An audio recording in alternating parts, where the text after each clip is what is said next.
du Srimad Bhagavatam, premier chant, 9e chapitre, verset 33. Om Namo Bhagavate Vasudevaya.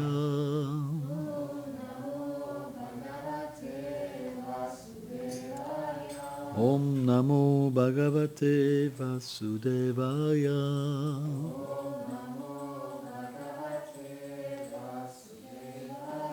Om Namo Bhagavate Vasudevaya.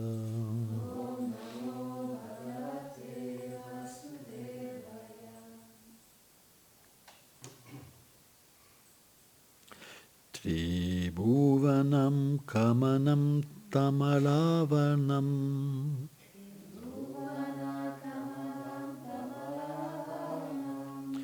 Ravi Kalagoram Varam Varam Dadane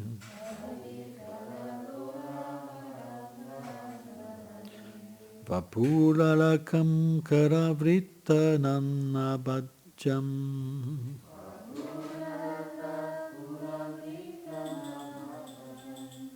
Vijaya Sakirati Hastume Navadya.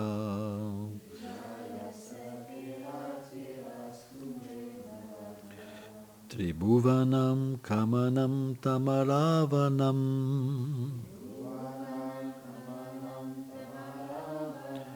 Ravi Kalagoram Varam Varam Dadane Vapuarakam Karavrittananabjam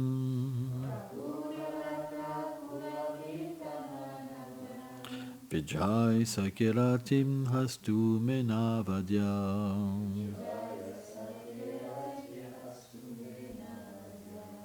Traduction. Puis-je avoir une dévotion indéfectible et sans mélange, sans même chercher la libération, pour Shri Krishna, l'ami d'Arjuna. Sa beauté rayonne et sans pareil dans les trois mondes. Ah, quelle splendeur la forme de Shyama Sundar. Il est semblable à un nuage sombre de pluie, vêtu d'une robe jaune, brillant comme les rayons du soleil matinal, et dont le visage charmeur, pareil au lotus, est entouré par des mèches bouclées. Commentaire. Srila Vishwanath Chaitanya Thakur cite Bhishma. Laisse-moi obtenir le pur amour pour l'ami d'Arjuna, Krishna. Cet amour est dépourvu de tout désir intéressé. Lui dont la forme captive tous les êtres qui peuplent les planètes supérieures, intermédiaires et inférieures, et dont le vêtement d'or scintille dans les rayons du soleil. J'ai vu le jaune intense de ses vêtements qui brillaient dans les rayons du soleil, alors qu'il se tenait sur le char d'Arjuna. C'est pourquoi mes pensées prennent la forme d'une prière afin d'obtenir le pur amour pour le beau Krishna, le conducteur du char d'Arjuna. Srila Vishwanath Chaitanya Thakur fait remarquer que dans les versets suivants concernant les prières de Bhishma, il n'y a pas l'usage de la deuxième personne. Pourtant Krishna était présent devant lui. Ceci indique l'attraction que Bhishma ressentait pour la douceur du Seigneur à travers une relation de viralas, de vaillance. Il se rappelle ces moments sur le champ de bataille lorsqu'il savourait cette douceur.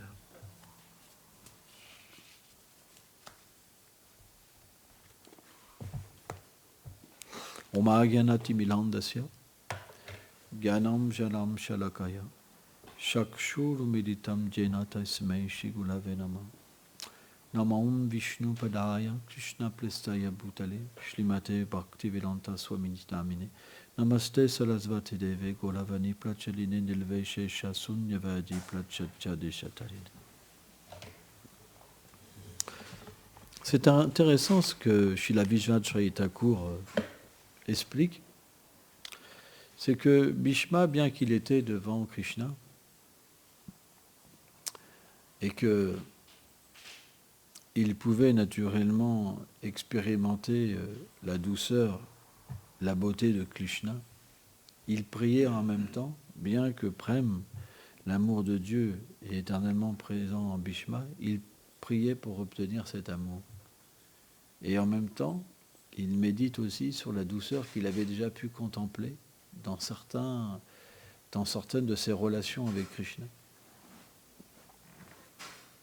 Donc, ça indique que toutes les fonctions qu'ont les êtres vivants, par exemple, sur cette planète, peuvent aussi être existantes avec Krishna. Par exemple, on peut très bien être en contact avec, matériellement parlant, les karmis, excusez-moi, les gens externes qui n'ont pas de relation avec le Seigneur suprême, ils peuvent très bien avoir une relation avec une personne et se souvenir d'un instant où ils étaient avec cette personne et se souvenir de l'amour qu'ils ont pour cette personne aussi. Vous comprenez? Ça existe. Vrai ou pas? On peut être avec quelqu'un qu'on aime, se souvenir de l'amour qu'on a pour cette personne, et se souvenir en plus au même moment d'un autre moment qu'on a passé avec cette personne. Vrai ou pas? Tout ça, qu'est-ce que ça fait? Ça augmente l'amour. C'est comme des Udipan, des stimuli qui vont augmenter l'amour. Ça veut dire que finalement, l'amour stimule l'amour. C'est très intéressant. C'est très profond. C'est-à-dire que Bhishma, bien qu'il regardait Krishna et qu'il expérimentait l'amour de Dieu, cet amour personnifié, il pouvait le prier. Vous vous rendez compte? C'est fort, quoi. Ce qu'il ressentait, l'amour de Dieu, il pouvait le prier pour l'avoir plus. C'est fort. Et par cet amour-là, il pouvait se souvenir de notre forme d'amour qu'il avait expérimentée. Ça veut dire que dans la relation qu'on a avec Krishna, il y a différentes formes d'amour qu'on peut goûter à différents moments de la journée.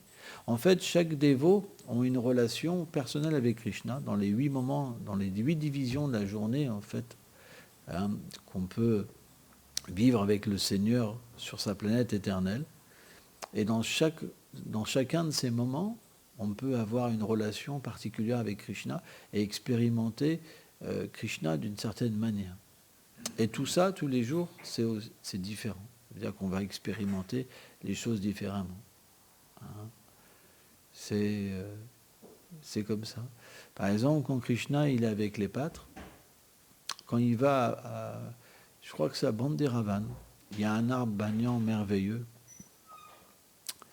où Krishna aime dormir sous cet arbre. Ça apporte une félicité particulière. Krishna, il se repose 24 minutes tous les jours sous cet arbre-là, où les pâtres le massent, l'éventent. Il mange aussi dans cet endroit. Et c'est un endroit aussi où les pâtres se rappellent de différents endroits où ils vont avec Krishna aussi. Donc, beaucoup de choses existent dans toutes ces divisions de la journée. Après, quand Krishna il vient à Boma Vrindavan, il y a des démons. C'est un petit peu différent. Par exemple, on voit dans les livres comme Govindam Linamnita, Krishna Bhavanamrita, des livres, il n'y a pas forcément des démons qui interviennent dans les 8 moments de la journée. C'est vrai. Par contre, il peut avoir ce sentiment, parfois, et une certaine... il peut, dans les divertissements de Krishna, avoir une certaine pensée pour des choses comme ça, parfois, aussi. Hein. Mais ça ne se manifeste pas de cette manière-là. Mais quand Krishna il va à Boma Vrindavan, il y a des divertissements féroces. Par exemple, le serpent Kaliya. C'est une très belle histoire. Et en fait, il y a une planète inférieure où il y a des nagas, des serpents qui vivent sur cette planète inférieure. Et c'est expliqué que Garuda il va sur cette planète pour manger. Hein. Ça c'est expliqué dans quel Purana? Quoi, bref. Non.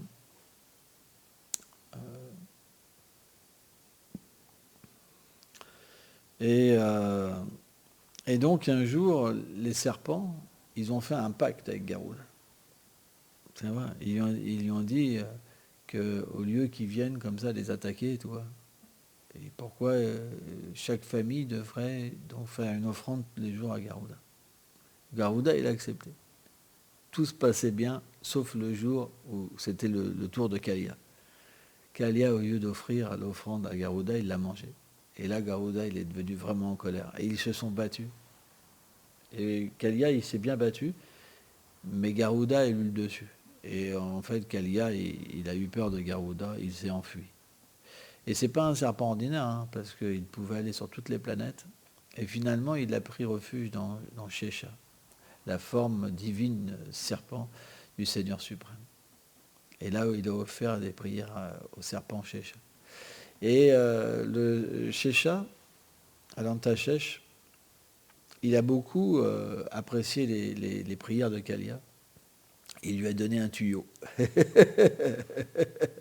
Parce qu'il s'en sentit obligé de lui donner protection, puisque le Seigneur avait une forme de serpent, que Kalia avait une forme de serpent.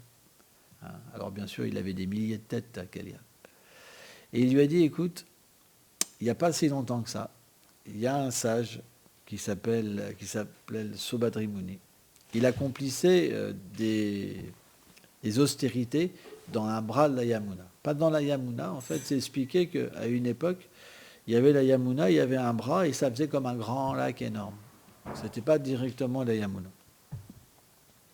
Alors je ne me rappelle plus combien de kilomètres ça faisait, c'était très grand. Il a dit, en fait, ce sage Sobhadri Muni, quand il méditait, Garuda est venu pêcher un gros poisson dans ce bras de la Yamuna. Et tous les petits poissons, ils ont eu très peur, ils ont pris refuge en lui. Il a maudit Garuda que s'il revenait à cet endroit-là, hein, il mourrait. Donc Garuda ne peut pas mourir, mais c'est un divertissement. Et donc Garuda pouvait pas approcher cet endroit-là. Alors on sait que Sobhadri Muni, en réaction de ses actes, hein, il a été pris de concupiscence et il a dû accepter des milliers d'épouses, hein, et être dans l'illusion. Mais, sachant cela, qu'est-ce qu'a fait Kalia? Il a été à cet endroit.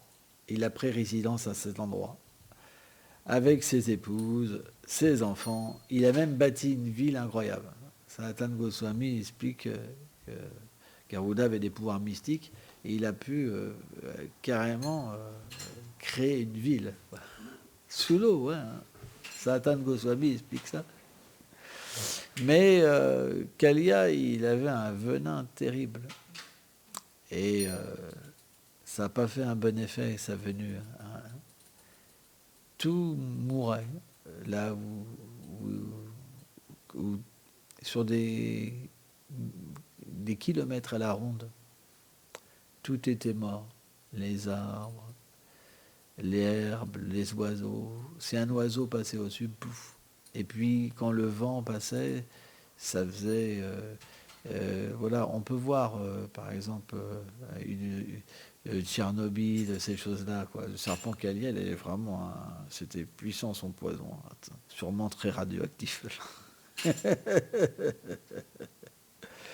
Et naturellement, Krishna, il ne peut pas autoriser ça dans une pollution dans son beau village. Hein. Et donc il a plongé, c'est expliqué à Krishna. On voit à Vrindavan, il y a encore l'arbre de Kalia. Il a monté sur cet arbre-là, hein, il a attaché ses cheveux, hein, il a serré sa ceinture, il a claqué ses bras et il a plongé en fait dans l'eau. Et quand il a plongé en fait dans l'eau, il a commencé à faire une très belle danse dans l'eau et à faire de la musique. Il tapait ses mains. C'est un des arts à Vrindavan. C'est un des arts. C'est que l'eau à Vrindavan, c'est pas une eau ordinaire. On peut faire une belle musique avec des sons merveilleux. Même l'eau, quand la pluie elle tombe, ça fait de la musique en fait. On peut voir ça. Moi, par exemple, là, je me suis baigné l'année dernière dans un lac. Il y avait un gros orage. Alors, il ne faut pas se baigner quand il y a un orage. Mais c'était tellement beau que quand l'eau, elle tombait, c'était des grosses gouttes d'eau. Ça faisait comme des stalactites dans l'eau, comme ça. C'était très beau, comme ça. Et je méditais sur Vrindavan, c'était complètement extatique, toi. Et donc, quand Kalia, il a entendu ça, ça l'a réveillé. Il était très en colère. Et il a vu Krishna. Et Krishna s'est expliqué il a un corps très doux, vraiment doux. La preuve, c'est que tellement son corps est doux, que Mary Yashoda, que les gopis, quand Krishna va donc dans les pâturages, et c'est expliqué qu'elles sont constamment angoissées parce elles ont toujours une relation avec les pieds paris au lotus de Krishna. Les pieds paris au lotus de Krishna sont toujours dans leur cœur. Donc comme elles ont une expérience directe de la douceur infinie des pieds paris au lotus du Seigneur et qu'elles imaginent qu'il y a des épines, des cailloux, elles ressentent directement une souffrance énorme. Et c'est terrifiant comme sorte de souffrance et d'agonie, c'est une agonie, quoi. Et d'ailleurs, une fois, Mary Yashoda, elle voulait que Krishna porte des chaussures, hein, et une ombrelle aussi. C'est embêtant pour Krishna. Parce que la vie d'un pâtre, c'est d'errer pieds nus. Parce que, comme les vaches, tu vois, c'est la vie d'un pâtre. Hein. Et Krishna, il a trouvé une solution. Il a dit à Mary Yashoda, si tu veux mettre des chaussures, il faut que tu mettes des chaussures à toutes les vaches. Hein. Et il lui a dit, et Mary Yashoda, elle argumente. Elle dit, mais pourquoi? Tu n'es pas obligé d'aller garder les vaches. Ah, c'est le test. Hein.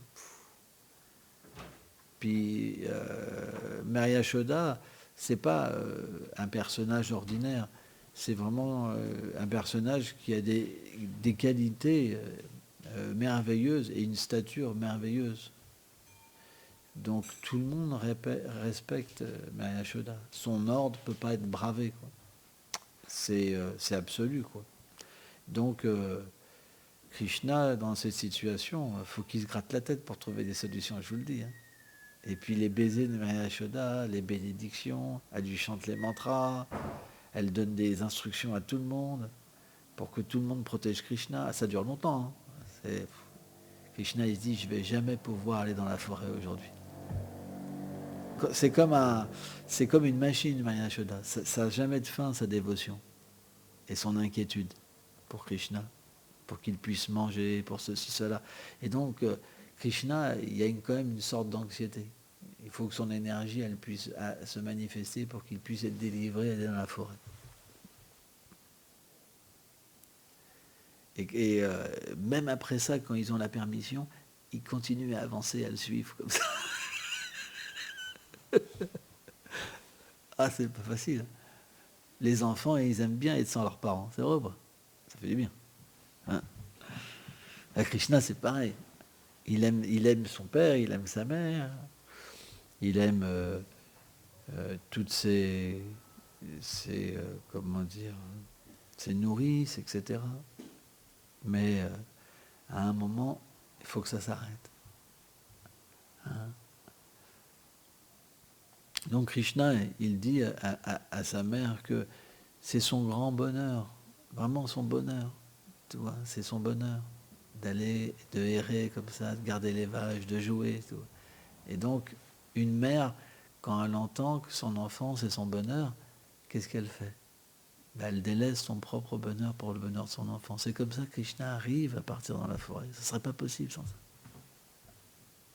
C'est quand Mary Yashoda réalise l'envie de Krishna d'être libre comme ça, qu'elle le laisse en fait. Elle le laisse, mais en fait son esprit part avec lui. Et donc, quand elle retourne chez elle, elle est sans esprit. Elle est comme hantée en fait, comme vide. Tous, ils sont comme ça. On ne sait même pas comment ils arrivent à faire des devoirs, etc. C'est une ville fantôme. Tout le monde a perdu l'esprit. Parce que personne ne peut être sans Krishna. Donc quand Krishna n'est pas là, tout le monde est hanté par le souvenir de Krishna. Tout le monde est comme les fantômes. Hein. Mais quand même, comme Krishna doit revenir, tout doit être fait. Donc plus le moment rapproche, et quelque part, plus la vie revient. C'est comme Vrindavan, c'est comme l'accordéon. Il y a la séparation, et puis quand Krishna va revenir, il y a le moment en fait de plus en plus la rencontre. C'est la nature des divertissements de Krishna. C'est très puissant. C'est extrêmement puissant. Et donc, quand Kaliya, il a vu la douceur, la beauté des ornements de Krishna, tout ça, ça l'a pas adouci. Il avait l'envie, il était envieux. Et il a voulu mordre, en fait, le Seigneur. Il a attaqué.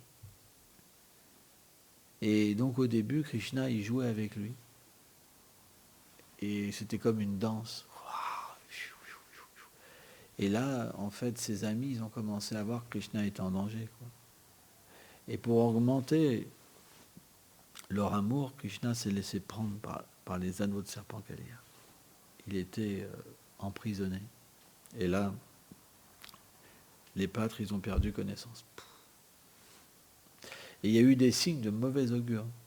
Les comètes ont commencé à tomber, et l'œil gauche, il y a plein de signes qui apparaissaient chez les gens. Et là, naturellement, quand Mère Yashoda, quand les pâtres, tout ça, ont commencé à voir ces signes-là, ils ont senti que Krishna était en danger. Ils ont senti que Krishna était en danger. Et ils sont arrivés donc à ce moment où Krishna était en train de comme suffoquer, quoi. Et là, Balaram était là. Balaram, c'est le gardien, quand même. Balaram savait que Krishna pouvait rien lui arriver, mais pas son père, pas sa mère, pas les autres habitants de Vrindavan. Il ne pouvait pas, il criait comme ça. C'est expliqué dans Damaraj, les pâtres, ils ont voulu même se suicider, ils ont commencé à entrer dans les temps. Krishna a calmé tout le monde. Et quand Krishna a vu que c'était trop douloureux la souffrance que ses dévots donc, étaient sur le point de ressentir, qu'est-ce qu'il a fait? Il s'est délivré en fait des anneaux de Kaliya, et il a commencé donc à monter sur une des têtes de Kaliya. Il a commencé à danser. Et à ce moment-là, les demi-dieux en fait étaient dans le ciel. Ils ont commencé à jouer de la musique. Incroyable. Et en fait, Krishna commençait à danser. Et quand, en fait, le serpent Kaliya essayait avec une tête d'attaquer Krishna, Krishna, il sautait sur l'autre tête et il dansait. Et c'est expliqué que Krishna, véritablement, il dansait, mais il mettait une raclée à Kaliya. Parce qu'en fait, le Seigneur peut toujours faire plein de choses ensemble. Hein? Danser et aussi châtier Kaliya. Et en plus de ça, c'est expliqué que Krishna, il a invité les gopis à danser sur les têtes des serpents Kaliya. Vous vous rendez compte? Il a fait la danse rasa, la danse sur la tête de Kaliya. C'est quand même incroyable. Qui peut faire ça à part Krishna? Franchement, vous avez déjà entendu des divertissements comme ça? Est-ce que les soi-disant mères universelles, ils peuvent effectuer des choses comme ça? Ils peuvent étreindre des gens comme ça. Mais qu'est-ce qu'ils peuvent faire ça? Vous vous rendez compte? Et à force que le Seigneur dansait sur les têtes, il était tellement beau, quoi, tellement beau. Et le serpent, il a commencé à vomir son poison, à vomir du sang. Et il a commencé à réaliser qu'il était encore plus fort que Garuda. Et que ça pouvait être que le Seigneur suprême. Donc il a réalisé en fait Kaliya, et puis les pieds pareils au-dessus du Seigneur, c'est très purifiant. Donc il a commencé donc à se repentir. Et là, Vishwanath Chaitanya Thakur explique que en fait les épouses de Kaliya, c'était des grandes dévotes du Seigneur suprême. Et quand elles ont vu que leur mari se faisait lyncher par le Seigneur, elles se disaient que cet athée puisse mourir. Hein, au moins, il aura la délivrance. Parce que quand le Seigneur tue une personne, il le délivre. Et quand elles ont vu que le serpent Kalia, leur mari, se repentait, alors elles sont intervenues. Elles ont mis leur petit enfant devant et elles ont été prier le Seigneur. Elles ont prié le Seigneur de le délivrer. Et une fois qu'elles ont offert des prières à Krishna, Kalia, il a offert des prières selon les dires de leur épouse. C'est incroyable, hein, parce qu'il n'était pas aussi qualifié. Et il a copié, ouais. Et en fait, quand il a entendu ses épouses prier le Seigneur suprême, quand il a prié Krishna, il a prié selon les prières de ses épouses. Ouais. Donc ses épouses, c'était comme le gourou. Et Krishna, il lui a dit, maintenant tu ne peux plus être ici. Hein? Et donc il lui a dit, puisque tu as mes empreintes de pieds sur ta tête, jamais Garuda pourra t'attaquer maintenant. Va tranquille. Et le serpent Kalia, il a eu vraiment une miséricorde spéciale. C'est que c'est devenu la monture de Krishna aussi. C'est expliqué que parfois Krishna, il va de Vrindavan à Mathura sur le serpent Kalia. Vous vous rendez compte? C'est incroyable, hein, cette histoire. Jai Shivindavan ki Jai Golpemandi.